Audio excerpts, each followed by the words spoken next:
Hi guys, welcome to this video. I'm Prashant, I'm the founder of Word Pandit, and I'm bringing this video to you.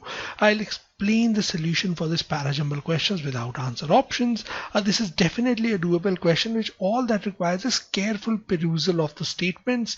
The correct order in this particular case is 5, 3, 4, 2, 1. Why is this the case? Why is this the correct order? Statement number 5 is the most generic opening sentences here. It tells us one of the most dramatic examples in nature of ill wind that blows goodness is lightning. So a very generic sort of an extreme statement which indulges in a little bit of hyperbole just to set up the discussion for you. This is connected with statement number 3, which states lightning starts a series of chemical reactions that need to happen to nitrogen. Now our second subject is introduced, nitrogen, ultimately helping it nourish our earth.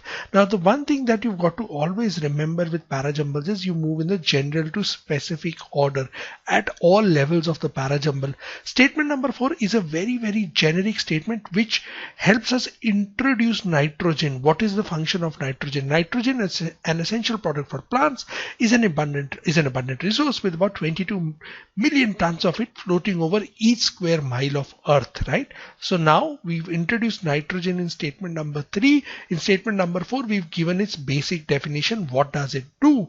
Now, in its aerial form, nitrogen is insoluble, unusable, and is in need of a transformation.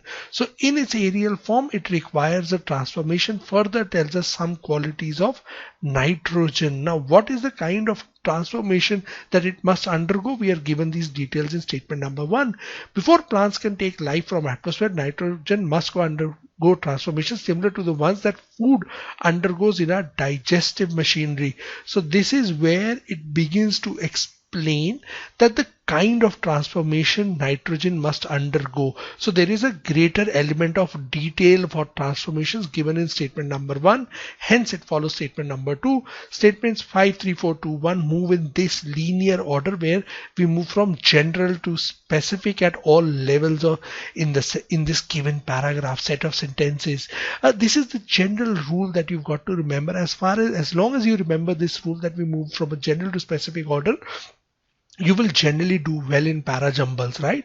And also try to establish small little connections, the common reference to lightning, the introduction of nitrogen. Once you introduce nitrogen, you are going to provide qualities related to nitrogen, give further details related to it. So for example, statement number 4 is a very generic statement that does not really talk about transformation of nitrogen, but just gives you a definition of nitrogen and what it is, right? So this is how you arrive at answers. This is the thought process and the approach you adopt. Once you do this, you will definitely improve in this particular question type. Hopefully so the question is clear to you now. Thank you very much for watching this video and happy learning.